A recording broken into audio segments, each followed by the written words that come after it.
In this episode of the Locked On NBA Big Board Podcast, it is Rookie Report Volume 11. We haven't done one of these in over a month, so stay tuned to hear our thoughts on this rookie class and which rookies are shining.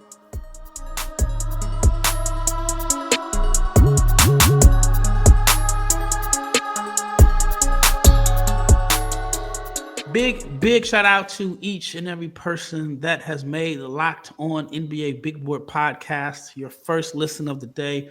Big shout out to each and every person that has been rocking with us all year. Even for those that are new and those who have been with us from day one, we appreciate each and every listen. So big shout out to you guys.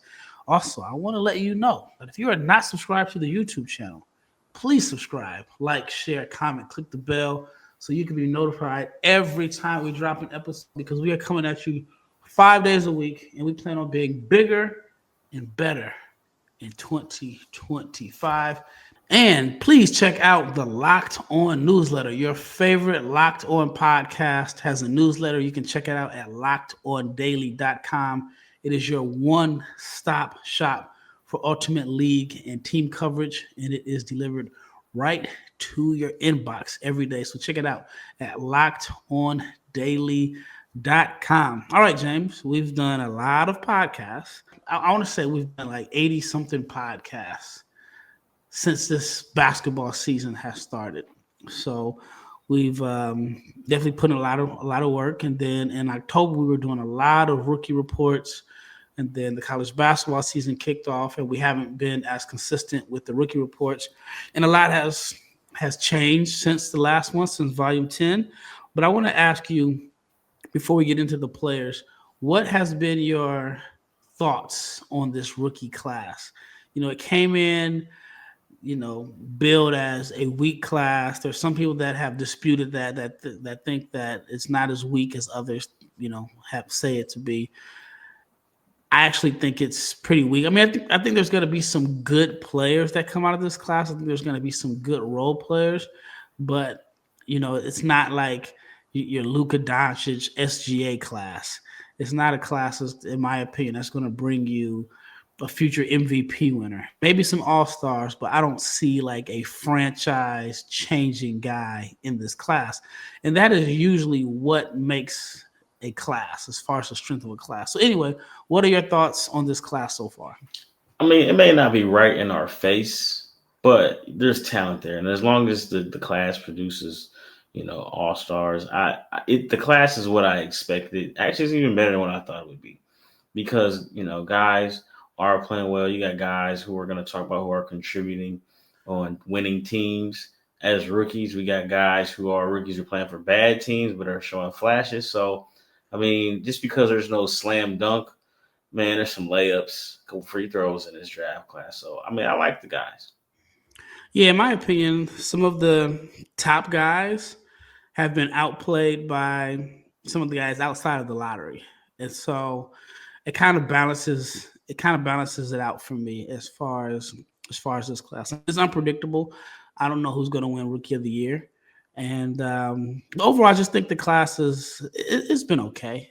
I mean, Jared McCain, we can like transition into that. Jared McCain, when he was a starter, looked like head and shoulders the clear-cut best player in this draft class. Unless you are part of the McCain family, I don't think anyone saw that coming. And McCain is out. I mean, I think he's out for the year. I don't know if they've officially said he's out for the year with a lateral meniscus tear, but I wouldn't risk it. But he had an impressive stretch as a starter. In 8 games in the starting lineup, he shot 46% from the floor, 39% from three on 9 attempts per game, but he averaged 24 points per game, well, 23.8 to be exact, but 24 points per game, 3 rebounds, and 4.5 assists. I did not see that coming from Jared McCain. What are your thoughts on McCain? And it's unfortunate that he's unlikely to win Rookie of the Year because of his injury. So I have McCain again. I understand he's out. I'm not going to penalize him for being out right now because Zach Edey's missed time. Yep. Donovan Clingan has also missed time. So with that being said, on my rookie report right now, I have Jared McCain still number one because he's been the best rookie, and he probably won't win because of injury. But when it's all said and done, like he was the best rookie in this class. Do I think he'll be the best long term? I don't know, but he definitely would be number one on my rookie report, volume one. If the season ended today, he's rookie of the year to me. What about his game caught you by surprise? So I knew he could shoot. Yep. I knew he was crafty, but I didn't think he would figure it out this fast. And it was kind of like with injuries and with everything that the Sixers got going on, like he was thrown out there and he got ample opportunity to show. And it was like, I thought he was just okay in Summer League. I thought he was just okay in preseason. And then it just hit and he figured out that, I can shoot, I can get to my spots. Like he figured out the NBA game really, really fast. And it's a shame that he's out because, the Sixers were playing Reggie Jackson a couple of nights ago. They need Eric Gordon to come back. Like they really miss him because are going to miss him, I think, especially in the regular season, just because I think Paul George has lost a step. I think Paul has lost a step, and I had this argument with somebody on Facebook. I don't even know why I wasted my time arguing on Facebook. It's tripping. With PG, he was injured coming into the season. He had the hyperextended leg. Then I felt like there was some pressure on him to come back because he signed that massive contract. Embiid was out. So what does he do? He hyperextends his leg again. So to me, he hasn't been healthy at all. And it's a no-win. If he sits out, if he does the Kawhi Leonard thing, which is, hey, I'm not playing hurt. I'm going to play when I can be me. I'm not about to be out there and not be me and drag my leg around. If he does the Kawhi Leonard thing, he gets talked about as one of the poster boys for load management. If he comes and tries to play and he's hurt and he's dragging his leg, he gets criticized for stinking up the joint. I just think here's my thing, though. When you're a player with an active podcast and you don't play well, you're going to get that much more criticism. I agree. Then there was a statement that Tyrese Maxey, who somehow is a veteran on that team, he got on Embiid about being late, and he tells Paul George, like, yo, we need you to be you. I don't know, man. A 35-year-old decorated, probably Hall of Famer, needing to be told that we need you to be you by a 23-year-old, like, who hasn't, accomplished what he's accomplished. That kind of strikes me a certain way about Paul George. But that's just me. Yeah, he's in a situation where he was the big free agent. And I'm sure the Clippers are like, hey, we are better without you, without Kawhi. You see what Norman Powell's been doing? Yeah. Yeah. If I'm Norman Powell, I'm looking at PG's contract like, man. Come on. All right, let's talk about Jaylen Wells. Jaylen Wells has definitely been surprising, has given the Grizzlies first-round value, without a doubt. I see people online criticizing Grizzlies GM Zach Kleiman for not making the trade for Dorian Finney-Smith. The Grizzlies fan base is pretty toxic, man. Just from what I've seen on social media, like they are pretty toxic. Well, there's a lot of toxic fan bases, but I didn't think the Grizzlies. I think they're all toxic, man. It's toxic. But Jaylen Wells is averaging 11 points per game, 3 assists. He's shooting 45% from the floor and 37% from three.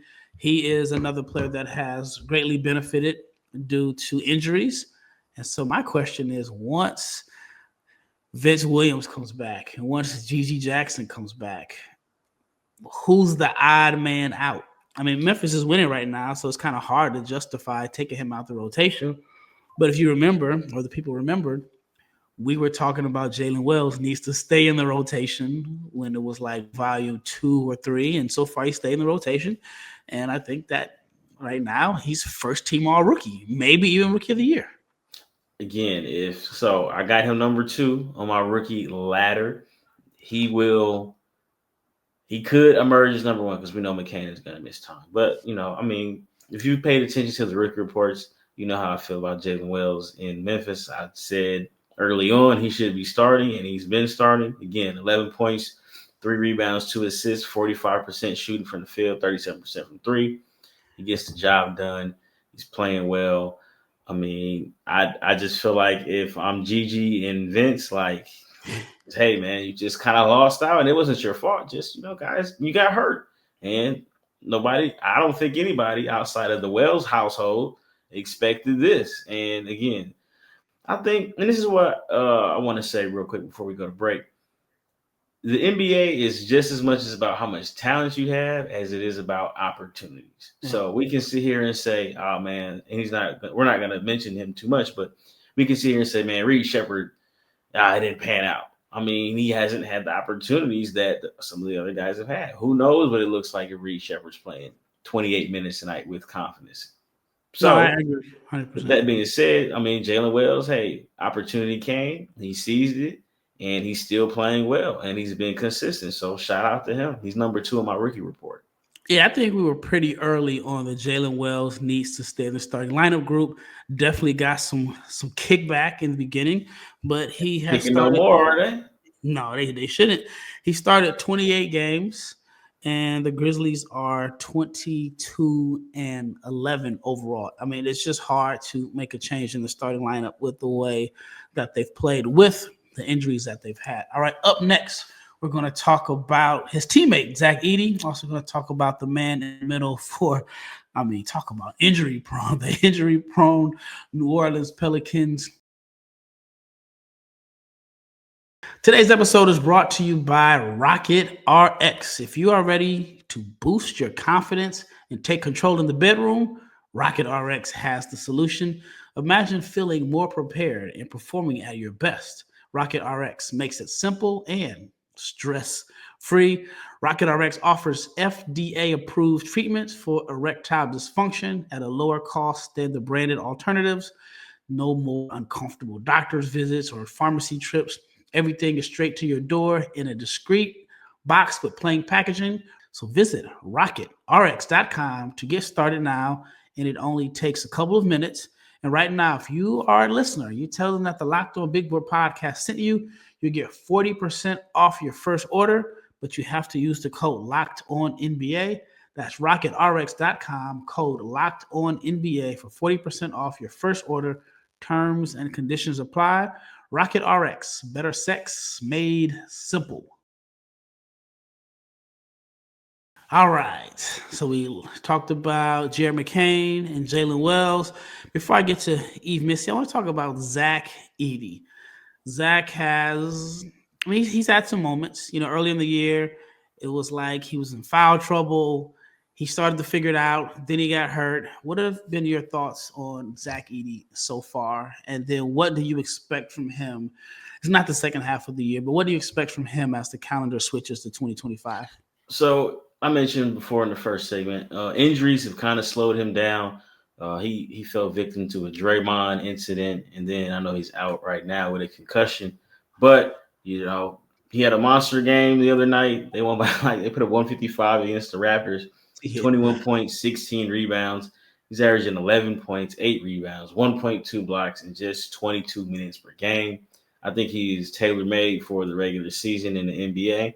What it looks like for them in the playoffs is what I'm most interested to see from Zach Edey, considering that, it's a different atmosphere and obviously teams are going to be singling him out. Again, the regular season monster isn't the same as the playoff monster, but I think it'll be matchup based. So he's giving you a good 22 minutes a night. That's great. And he's going to be productive.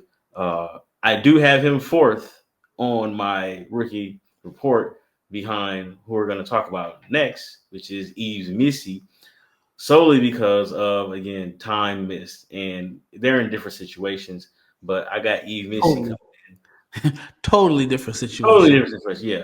I got Yves Missi coming in at third, 9 points, 8 rebounds. He's 9-9 as a starter, 1.3 blocks. As a matter of fact, they just played each other the other night. He had a nice spin move on Zach Edey, banged on him down the middle of the court. But Yves Missi, again, like Jared McCain, I think if Zion isn't out, I don't see the same production from Yves Missi, but because they need somebody in the middle now, and that lane is not clogged up with him and Zion playing together, and he's taking full advantage of it. 21 points, 9 rebounds, 3 block game against Jokic the other night. I mean, Jokic kicked his butt, but that's Jokic. That's what he does. Yeah. So, I mean, those guys, the bigs, it's probably the most translatable position coming from college to the NBA, especially if you got good point guard play. And both guys do have good point guard play. So shout out to them. So before we get to the fifth one, Ralph, McCain, this is me, not NBA.com. I got McCain 1. I got Wells 2, Jaylen Wells 2, Yves Missi 3, and I got Zach Edey number 4 on my rookie lineup. Quick question. Did you know Zach Edey is shooting 43% from 3? Yeah, I saw that. I think he's made, is it 18 threes this season, or he's taken 18 threes? He is 9 of 21. 9 of 21. 9 of 21. Man, he's turning into Brook Lopez right before our eyes. Yo, man.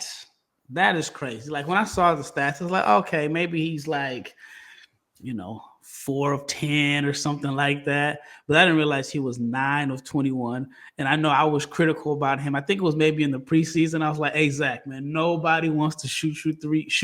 Nobody wants to see you shoot threes. I forgot which game it was. I don't know if it was in the preseason.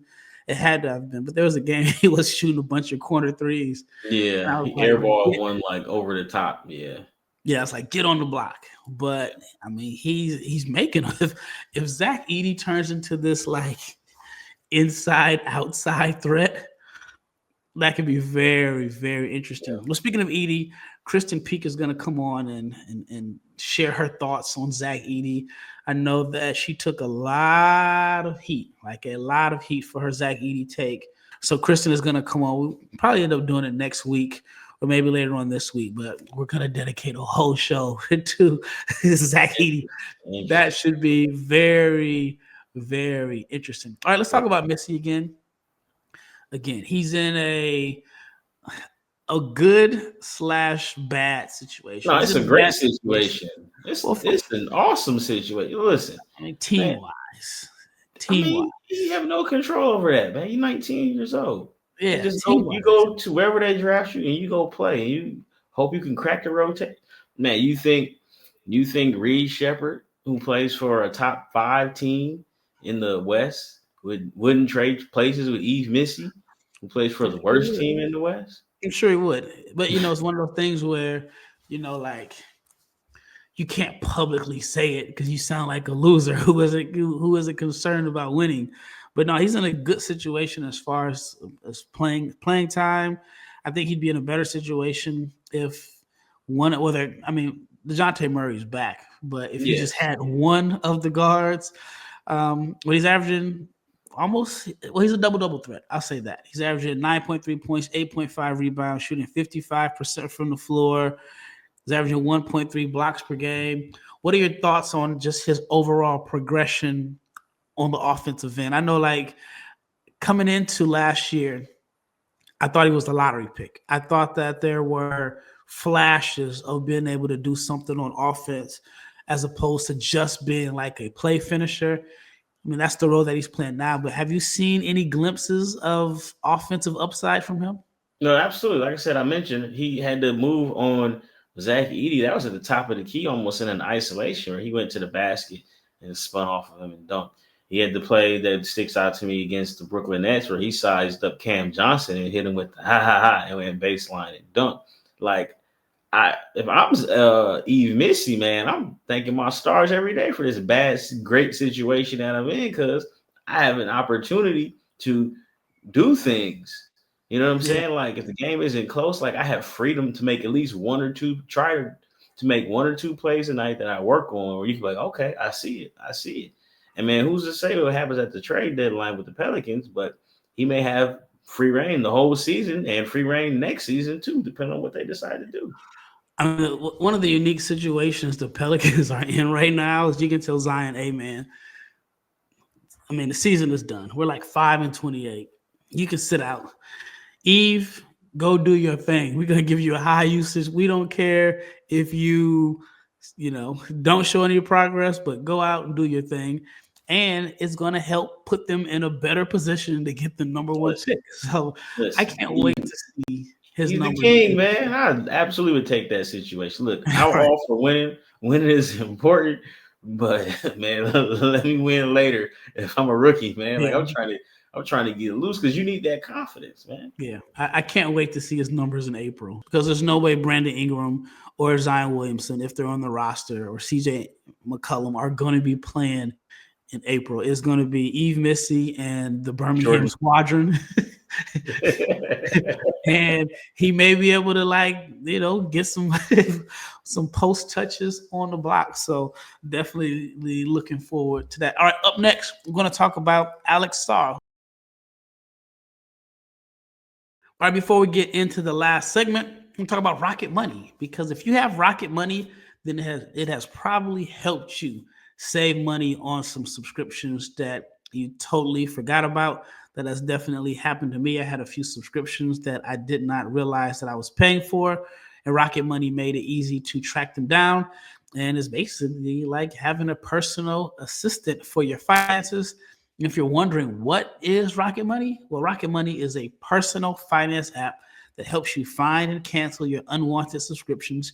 It monitors your spending and helps you lower your bills so you can grow your savings. That's pretty much what we all want to do, is grow our savings. It brings everything together in one place, whether it is subscriptions or your spending habits. Like I got a notification that said Chick-fil-A was the most frequently visited place for me in November. And I did go to Chick-fil-A all the time, but don't tell my wife that. We don't have a joint bank account, but I was going every day when I dropped my son off for school. So you can cancel your unwanted subscriptions and reach your financial goals faster with Rocket Money. Go to rocketmoney.com/locked-on today. That's rocketmoney.com/locked-on. Again, rocketmoney.com/locked-on. Alex Sarr, I got him 5. In previous rookie reports, I've had him 11. I had him 12 because the field goal percentage was just terrible. Yep. Right? Just point blank, flat out awful. But Alex Sarr, I think Alex Sarr, somebody tweeted and asked me about the rookie class and asked me, did anybody have all NBA potential? I think if Alex Sarr figures it out, he has all NBA level talent because he's athletic, very good defender. He can pass, he blocks shots, he has good touch on the 3-ball. But with that being said, I have him 5th right now because he's still shooting 40% from the field, 31% from 3. I will take 31% from 3. The issue isn't hold on, though. 44% from 3 in December on 5 attempts per game. Yes, but my thing is, and I was going to mention that, I think 5 attempts is too many attempts because that's half of his shots. And again, I understand. I'm not the old dude that's saying these kids are shooting too many threes and it looks like a pickup game. That's definitely not me. Take the open shot.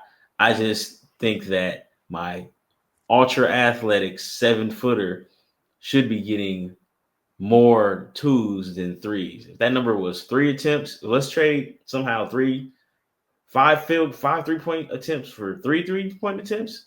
I'm perfectly cool with that, at least the rookie year. But again, I understand guys are trying to figure it out. But he's got a lot of talent, man. He blocks shots. He has a ton of talent. 1.8 blocks, 2.2 assists as a center is great. So shout out to Alex Sarr. I have him 5th. 6th, I'm going with my guy, Stephon Castle. Now, the counting stats, Ralph, they look good. 10 points, 2 rebounds, almost 4 assists per game. I believe he's leading all rookies in assists, either him or Bub Carrington. They're like neck and neck. But his shooting splits, they suck, man. Like, I keep it real with you, man. Right? 38% from the field, 27% from 3, 71% from the foul line. The talent is there. It's really there, and he's still figuring out. And a lot of the misses, and I need to pull up his layup percentage. I don't think it's good. He's still figuring out when to go chest up. He needs to add a floater because to me, that is the main thing that's like killing his field goal percentage overall. The 27% from 3, it is what it is. I knew coming into it that shooting was going to be his biggest swing skill, and it continues to be whatever. But he's got to get better from in the paint to me. But again, the talent is there. He had that 17-point game, 7-9 shooting against Philadelphia the other night. Got what he wanted. Can get what he wants. I think he's going to be the best player in the draft. Nothing has changed from that, but the field goal percentage, the efficiency is just not there right now. So that's why I have him at 6, even though that's my guy. He's actually been the opposite of Sarr. He was better in November, and then December has been rough on him. Sarr has looked better in December, but for Castle in December, the minutes have gone down from 28 to 22 minutes per game. But guys are healthy, yes. 36% from the floor, 22% from three on 3 attempts per game, but he's still averaging 10 points per game. And again, I don't see Brandon Roy or Jimmy. All right, man. Butler. Listen, Rob, hold on, man. Listen. I mean, you came along on Jeremiah Fears. That didn't take too long, right? I mean, but hold on, I wasn't behind on Fears. I just put out a mock draft after like 4 games, and I actually had him in my mock. And I don't think at that point anybody even had him in the mock.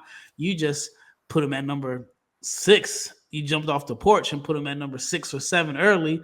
Bungeed off the porch. But I mean, I'm not gonna sit here and let you make it anyway. Listen, you don't just look at the film he had against the Sixers. He's like Jimmy Butler with handles, which is why I compared him to Brandon Roy, because Brandon Roy had handles. Now the turnaround jumper, just give you a hard time.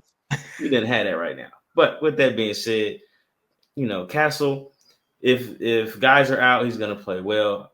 He's good, dog. I'm not discouraged, if that makes sense. I'm going to be honest about everybody when it comes to this. All right, so fly by here for time. Clingan, I got him 7th. Injuries killed him, and the fact that there's 2 other centers that play, but 6 points, 6 rebounds, 1.7 blocks in 16 minutes a game. So basically, injuries and Chauncey Billups are the only thing that's stopping him from being super productive. Shout out to Chauncey Billups. Well, no. The front office, because they didn't put him in a good situation with Robert Williams and DeAndre Ayton. Real quick though, I was at the Mavs Blazers game last week. I'm going to a tangent here. For all the talk about the ratings being down, to me that's. Hey man, real quick, have you ever checked Nielsen ratings after a game? No, but so I will say this. I mean, the NBA has made it so much more difficult to watch teams because of the streaming apps. I mean, the Mavericks games are blacked out here in Dallas. I had to pay for Mavs TV to watch Mavs games. So I think that's part of it. Anyway, with that being said, I was at the game last week. I want to say it was like 2 days before Christmas. I usually get to the games. I try to get there 2 hours early. The line was wrapped around the corner to get into the game for a Mavericks Blazers game. It wasn't Mavericks Lakers, wasn't Mavericks Knicks, it was Mavericks Blazers. So 1, NBA attendance is up, but nobody's talking about that. 2, by me getting to the game early, I was able to watch Clingan work out. Now, I'll be honest, I hadn't really been paying attention to the Blazers waiver wire, but I saw him, not waiver wire, but injury report, and I saw him with this big brace on his knee, and he was, working out. And I was like, dang, he's not moving well. So in my opinion, and I go to NBA games all the time, and I get there early. I watch guys work out. And often you can see guys when they're injured trying to get in shape. I was blown away by the fact that he actually played in this game. He didn't look like he was in good shape. He didn't look like he was moving well. And he had the big, 1995 knee brace. He had the Pat Ewing, Sharif Abdul-Rahim, Tim Hardaway knee brace. And usually, when guys wear those, that was after they had like an ACL injury back in the day. I was absolutely shocked that he played in that game. He just lost his vertical pop, and he just was not moving very well. And with the Blazers being where they are, again, I was actually surprised to see him play. But all right. So for the sake of time, 8, 9, and 10. Bub Carrington, he does lead rookies in all assists. I checked my notes. 40% shooting, 34 from 3, 88 splits, 9, 4, and 4. He's a good player. But Poole is playing very well. But shout out to Bub Carrington. Number 9, I got Zaccharie Risacher, 11 points, 3 rebounds, 1 assist, 40% from the field, 29 from the 370 from the free throw line. He shows flashes, but I think DeAndre Hunter re-emerging has kind of like zapped some of what you thought he would play. But he started, I believe, all but 2 games this season. So Yeah, real quick about Risacher. I've heard some people around the league, very, very credible people that I was speaking with, said that they actually want to start Hunter right now, but long term, they don't know how that's going to impact Risacher's confidence. And they had mentioned that he's a guy that just works. Like, he's in the gym, he's working, but he's overthinking because he's putting in so much work, and they've told him, relax. But he's basically feeling the pressure of being the number 1 pick. That's with crazy. DeAndre Hunter coming up like behind him and playing well. And you were there, you were with me All-Star Weekend when we talked with a big-time agent, and he said that for those that are, listening, this agent had told James and I, we were talking about research. This was last February. He was like, I feel sorry for him because him or either Sarr is going to be the number 1 pick. They're French in a year after Victor Wembanyama. And there are some people that are going to blow up this French Revolution thing, and they are going to be like unfairly criticized because it is not as strong of a class. And there are some people that are going to be ready to pounce on the French prospects because they're like tired of all the attention that they got. And, around draft day, the NBA draft, to me, draft night was highlighted by Bronny James, and every article I read the next day was all the French players. Like, was it 4 French guys drafted? So anyway, with that being said, the people that I've spoken with said that they think that he's feeling some pressure of being the number 1 pick after Victor, and he's in a situation where the team is trying to win and they're being very competitive, but the guy playing behind him is playing better, and that the Hawks probably want to make the switch, but long term they don't want to mess up his confidence. 2 things real quick before I talk about number 10. In the last Hawks game I watched, they said that Quinn Snyder said to DeAndre Hunter, think of it as you're a starter in the second unit instead of being a starter. So now he feels like DeAndre Hunter feels like I'm the man in the second unit, which is why he's playing out of his mind right now. And his role is different. He has more freedom to play in the second unit than he does in the first unit because it's Trey and it's Jalen Johnson. And then secondly, I wonder if, let me grab my tinfoil hat. Is that why Nolan Traore is not playing well? Does he feel that French pressure? No, I don't think so. Yeah, I just think that his struggles have been magnified. Actually, I kind of want to do an episode on Traore and Scoot Henderson and maybe their similarities. I just want to make sure I frame it right and don't want it to look like a bash fest. So anyway, but yeah, I mean, I do think that there may be some similarities there. All right. Number 10, last one.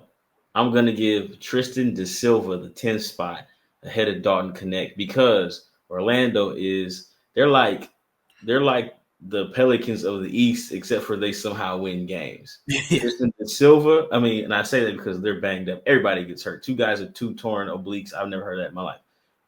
And then Jalen Suggs gets hurt every single night, if not every other night. Tristan da Silva's been starting. He's playing well. As a starter, I believe he's at 10 points, 3 rebounds, 1 assist. So Tristan da Silva is rounding out my top 10 on this 11th edition of our rookie report.